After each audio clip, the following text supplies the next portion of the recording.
Breaking tonight, federal authorities have arrested multiple high-ranking MS-13 leaders in a coordinated multi-city operation centered in Miami. At 3:47 a.m. Eastern Standard Time, federal agents executed the most extensive gang takedown operation in Florida history. What they discovered wasn't just a street gang. It was a fully militarized criminal syndicate with direct ties to Mexican cartel operations, protected by officials who were supposed to stop them. The numbers tell a story of systematic infiltration. 63 MS-13 gang leaders arrested across 7 cities. $142 million in cartel cash seized. 47 kilograms of cocaine. 19 tons of methamphetamine. 1.8 million fentanyl pills.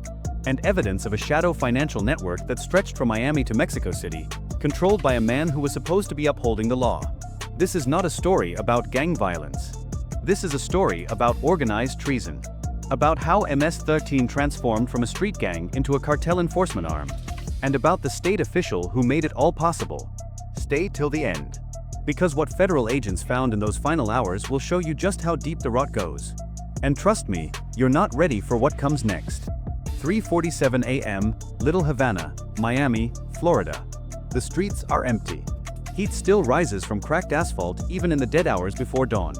Neon signs from closed bodegas flicker red and blue against graffiti-covered walls. The air smells like salt water from Biscayne Bay mixed with diesel exhaust and something darker, something chemical.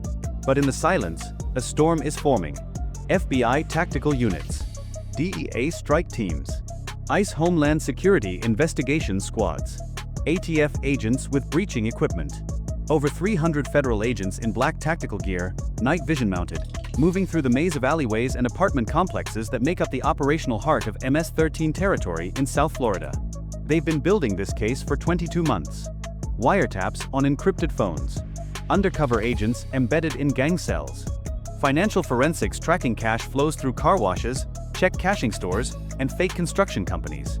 And informants who risked execution to map the command structure from the inside. Tonight, all of it comes together.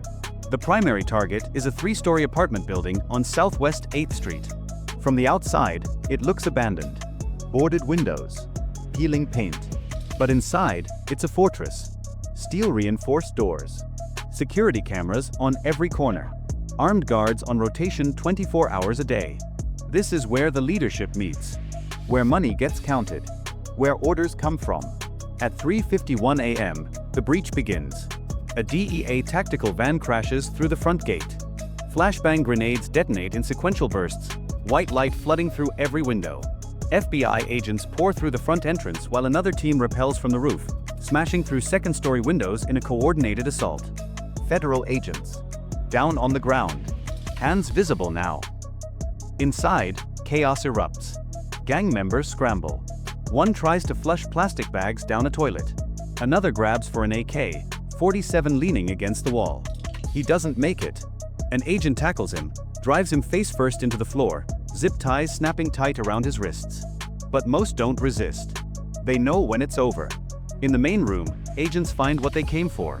Steel tables covered with vacuum-sealed bricks of cocaine. Industrial money counters running stacks of $100 bills. Duffel bags stuffed with cash, some still wrapped in cartel packaging with handwritten codes and dates. And sitting in the corner, calm as a man at church, is Carlos Silencio Mendoza. Age 34. MS-13 shot caller for the entire South Florida region. Deported twice. Back in the country within weeks both times. He doesn't move when agents surround him. Just stares. "You're making a mistake," he says in accented English. "The only mistake," an FBI agent replies, "is thinking you were untouchable." But it's what they find in the back room that changes everything. A hidden office. Walls covered with maps. Red pins marking routes from the Mexican border through Texas, Louisiana, Alabama, and into Florida. Blue pins for distribution hubs. Yellow pins for safe houses. And green pins for officials on payroll. There are 12 green pins in Florida alone. On the desk, agents find 3 encrypted laptops, 6 burner phones, and a black ledger identical to one seized in cartel operations across the Southwest. Inside the ledger, names, badge numbers, account numbers, payment schedules. One agent opens it, flips through the pages, and his face goes pale. "Command, we've got a corruption map." And it goes all the way up. At the same moment, 3 miles away in Coral Gables, Another FBI team is hitting a luxury penthouse overlooking the water. 18th floor. Floor-to-ceiling windows. The kind of place that costs $20,000 a month. This is where the money lives. The team doesn't knock. Breaching charge blows the lock. Door swings open. Inside, the penthouse is pristine. Marble floors. Modern art. A wine collection worth more than most agents make in a year. But in the master bedroom, behind a false wall panel, they find a vault. Inside, $47 million in cash. Stacked in bankers' boxes. Bundled. Sorted. Ready for transport. And next to it, more encrypted devices and a single piece of paper with a handwritten note. Payment confirmed. Route 7 open. Proceed as planned. VR. Those initials appear again and again in seized communications. In ledgers. In text messages recovered from phones across the network. And by 5:12 a.m., federal cyber analysts identify the owner of those initials. Victor Ruiz. Chief of Staff to the fictional mayor of Miami-Dade County, a man named Eduardo Salazar. Victor Ruiz, a decorated former police lieutenant who spent 15 years in law enforcement before moving into political administration. The same Victor Ruiz who oversees county law enforcement coordination, budget allocation, and federal task force cooperation. The same man who has been feeding MS-13 every piece of intelligence the county had. Who greenlit smuggling routes. Who ensured raids got delayed. Who made sure the gang could operate with near impunity. This is not a mole. This is command. 6:34 a.m., FBI Cyber Forensics Lab, Miami Field Office. Inside a secured room on the 4th floor, analysts are tearing through the encrypted laptops seized from the apartment building and the penthouse. Layers of security. VPNs. Blockchain wallets. Servers routing through Ecuador, Panama, and the Cayman Islands. But at 7:03 a.m., they crack the encryption. And what they see is an empire. The operation is called Project Serpiente. And it's not just MS-13. It's a partnership. A joint venture between the gang and the Sinaloa Cartel, designed to turn South Florida into the primary distribution hub for narcotics flowing into the eastern seaboard. MS-13 provides the muscle. The street-level enforcement. The local network. The Sinaloa Cartel provides the product. The supply chain. The international logistics. And Victor Ruiz provides the protection. Shell companies. Dozens of them. Registered in Delaware, Nevada, and offshore tax havens. Front businesses that look legitimate. Auto repair shops. Trucking companies. Property management firms. Logistics brokers. All funneling money. All moving product. One analyst, a man named Derek Hines, pulls up a financial flowchart. It's dizzying. Payments routed through cryptocurrencies, converted to cash at informal exchange houses, then deposited into business accounts, transferred again, layered through fake invoices and phantom contracts. This isn't a gang, Derek says. This is a corporation. And at the center of it all is Victor Ruiz. His digital signature is on everything. Authorization codes for shipments. Encrypted confirmations for safe passage. Payments to dirty cops, border agents, and Port Authority workers. He didn't just enable the operation. He architected it. The lead investigator, FBI Special Agent Monica Tran, stares at the screen. She's been chasing MS-13 for 8 years. Seen the violence. The bodies. The communities destroyed. And now she's looking at the man who made it all possible. This is not corruption, she says quietly. This is command-level collusion. Because Victor Ruiz didn't just take bribes. He planned routes. He coordinated with cartel logistics officers. He ensured law enforcement resources were diverted away from MS-13 operations. He turned the county government into a cartel asset. And the network doesn't stop in Florida. Investigators find communications linking Project Serpiente to similar operations in Georgia, North Carolina, and Virginia. The blueprint is being replicated. MS-13 cells coordinating with cartel suppliers, all protected by compromised officials. Agent Tran picks up her phone. Calls the assistant director. We need to move now. Full deployment. If Ruiz knows we're onto him, he'll run. The response is immediate. Phase 2 is green. Execute. 7:51 a.m., Joint Operations Command Center, Homestead Air Reserve Base, Florida. The sun is rising over the Everglades, casting golden light across a room filled with tactical maps, live feeds, and over 50 federal agents coordinating the largest gang takedown in state history. A massive digital map covers the main wall. Red markers pulse across Miami, Fort Lauderdale, West Palm Beach, Tampa, Orlando, Jacksonville, and Tallahassee. Each marker represents a location tied to Project Serpiente, gang safe houses, drug stash points, money counting operations, human trafficking transit houses, and corrupt officials. Over 1,000 federal agents are being mobilized. FBI SWAT units, DEA tactical squads, ICE special operations teams, U.S. Marshals fugitive task forces, ATF explosives and firearms specialists. And for the first time in a gang operation of this scale, military support. Black Hawk helicopters from Homestead Air Reserve Base. U.S. Coast Guard cutters patrolling the waters off Miami and the Keys, ready to intercept any escape attempts by sea. Even a pair of F-15 fighter jets on standby, just in case someone tries to flee by private aircraft. This is not an arrest operation. This is an eradication. At 8:07 a.m., the raids begin. In Little Haiti, a DEA team storms a two-story house. Inside, they find an MS-13 drug processing operation. Cocaine being cut and packaged. Fentanyl pills being pressed in industrial machines stamped with cartel logos. 5 gang members are arrested on the spot. Seized, 14 kilograms of cocaine, 340,000 fentanyl pills, and $1.2 million in cash. In Hialeah, an FBI team hits a warehouse listed as a furniture distributor. It's not. Inside, agents find 57 duffel bags filled with methamphetamine. 17 tons total. Stacked floor to ceiling. The largest single meth seizure in Florida history. 2 MS-13 members guarding the warehouse are taken into custody without resistance. In Fort Lauderdale, agents breach a luxury condo used as a money laundering hub. Inside, they find cash counting machines, $19 million in bundled currency, and 3 encrypted servers running financial software that tracks payments across continents. The man running the operation tries to flush hard drives down the toilet. Agents stop him. Everything is recovered. In Tampa, ICE agents raid a human trafficking safe house. 11 women and children are found locked in basement rooms, mostly from Central America, smuggled into the U.S. under false promises of work and safety. The 2 MS-13 gang members running the house are arrested. One tries to say he's just renting the property. Agents pull his phone. Messages with Carlos Mendoza. Payment confirmations. He stops talking. By 10:34 a.m., 27 locations have been hit. And the operation is still unfolding. A drug fortress in Miami Gardens.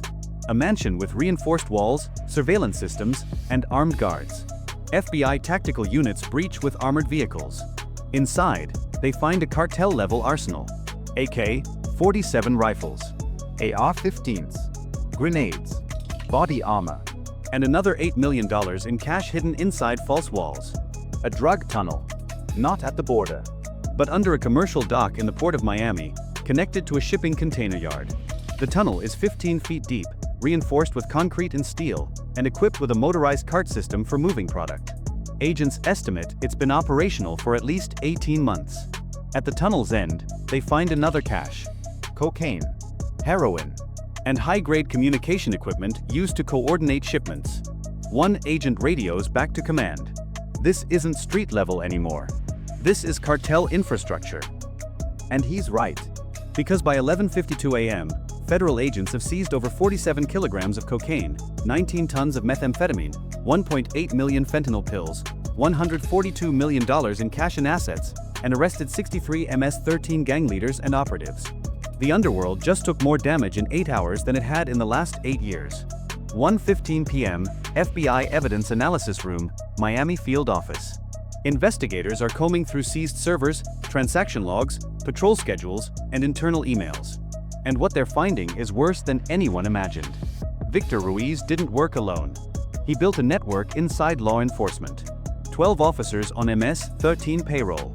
County sheriffs, port authority supervisors, ICE agents, border patrol officers, even 2 state prosecutors who quietly dismissed cases that got too close to the operation. The payments are documented. Monthly deposits ranging from $5,000 to $50,000. Offshore accounts, cryptocurrency wallets, cash deliveries. But it's the operational coordination that's most disturbing. Patrol schedules were altered to ensure gang convoys moved undetected. Raid intelligence was leaked 48 hours in advance. giving MS-13 time to relocate product and personnel. Evidence was tampered with. Witnesses were intimidated. And investigations were quietly buried. One honest county detective, a woman named Maria Santos, sits in a briefing room staring at the arrest list. She recognizes names. People she worked with. People she trusted. "I reported suspicious activity 6 months ago," she says, voice shaking. "My sergeant told me I was imagining things. Now I know why." Her sergeant is on the list, receiving $30,000 a month from Victor Ruiz, paid to ensure Detective Santos's reports never made it up the chain. By 2:47 p.m., federal agents begin arresting the corrupt officials. A senior Port Authority supervisor is taken into custody at his office. An IC agent is arrested at home in front of his family. A county prosecutor is pulled from a courthouse hearing, cuffs snapping on in front of her colleagues. And at 3:12 p.m., they come for Victor Ruiz. He's at a country club in Coral Gables. Playing golf. 18 holes. Sunshine. Martini on the clubhouse patio. FBI agents walk up. No sirens. No drama. Just 6 agents in suits. "Victor Ruiz, you're under arrest." He doesn't move. Just sets down his glass. "On what charge?" he asks calmly. "Racketeering. Conspiracy to distribute controlled substances. Money laundering. Obstruction of justice. And conspiracy to commit human trafficking." His face doesn't change, but his hands tighten on the armrests. "You're making a mistake," he says. Agent Tran steps forward. "The only mistake was thinking you'd get away with it." Inside Ruiz's office at county headquarters, agents find 3 more encrypted laptops, a private safe containing $2.3 million in cash, and physical copies of communications with Sinaloa cartel logistics coordinators. His handwriting is all over it. Routes, shipments, payoffs, confirmations. This man didn't just enable a gang.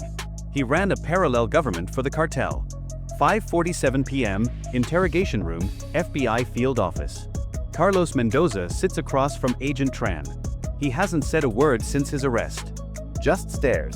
Tran slides a photo across the table. It's a teenage boy, 17 years old. Found dead in a Miami park 2 months ago. Fentanyl overdose. The pills were traced back to one of Mendoza's distribution cells. His name was Luis, Tran says. He thought he was taking Percocet for a broken wrist. Mendoza glances at the photo. Looks away. "You think this changes anything?" he says. "You arrest me, someone else steps up. That's how it works." "Maybe," Tran says. "But you? You're done. And so is everyone who protected you." Mendoza's expression shifts. Just slightly. "What are you talking about?" Tran leans forward. Victor Ruiz. 12 dirty cops. 2 prosecutors. A federal agent. All arrested. All talking. "You're not protected anymore." For the first time, Mendoza looks uncertain. Because that's the real victory. Not just dismantling MS-13's operations, but exposing the system that enabled them. The officials who sold their oaths. The officers who traded justice for cash. The administrators who turned government offices into cartel assets. Over the next 48 hours, the arrests continue. 19 corrupt law enforcement officers. 4 county officials. And 7 private contractors who provided logistical support, including trucking companies that moved drugs and construction firms that built hidden compartments in vehicles and properties. The total damage? $142 million seized. 63 MS-13 leaders arrested. 47 kilograms of cocaine. 19 tons of methamphetamine. 1.8 million fentanyl pills. And one of the most sophisticated gang cartel partnerships on the East Coast completely dismantled. But the story doesn't end there. Because investigators discover that Project Serpiente was just one node in a larger network. Communications recovered from seized servers show coordination with similar operations in Atlanta, Charlotte, Richmond, and Baltimore. The blueprint was being replicated. MS-13 providing enforcement and local distribution. Sinaloa Cartel providing supply. Corrupt officials providing protection. The entire eastern seaboard was being turned into a drug superhighway. And it almost worked. This is a story about power. Not the kind that comes from violence, though there was plenty of that. But the kind that comes from silence. From ambition. From officials who decided their oaths were negotiable. Victor Ruiz didn't start as a criminal. He started as a cop, decorated, respected, but somewhere along the line, he made a choice. A choice that led to hundreds of deaths, to communities destroyed, to families shattered. And he's not unique. The system that allowed him to operate, that allowed 12 officers to take cartel money, that allowed prosecutors to dismiss cases, that system exists because people look away. Because it's easier to believe the lie than confront the truth. But the truth always comes out. And when it does, everything collapses. Detective Maria Santos, the honest officer whose reports were buried, said it best in a statement to the press. The badge is supposed to mean something. And if it doesn't, then we've lost everything. She's right. Because the cost of this corruption isn't measured in dollars or drugs seized. It's measured in lives. Luis, the 17-year-old who died from fentanyl poisoning. The 11 trafficking victims locked in a basement. The communities in Little Havana and Little Haiti where children grow up watching gang members operate with impunity. That's the real cost. And it's unforgivable. This story is a warning. A reminder that organized crime doesn't just exist in the shadows. It infiltrates. It adapts. It buys loyalty where it can and eliminates threats when it can't. And the only defense is vigilance, accountability, and people who refuse to stay silent. So if you're still watching, tap like. Share this story. Let people know what's happening. Let them see how deep corruption can go when we stop paying attention.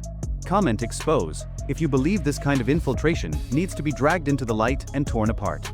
Because silence is what they count on. And we can't give them that anymore.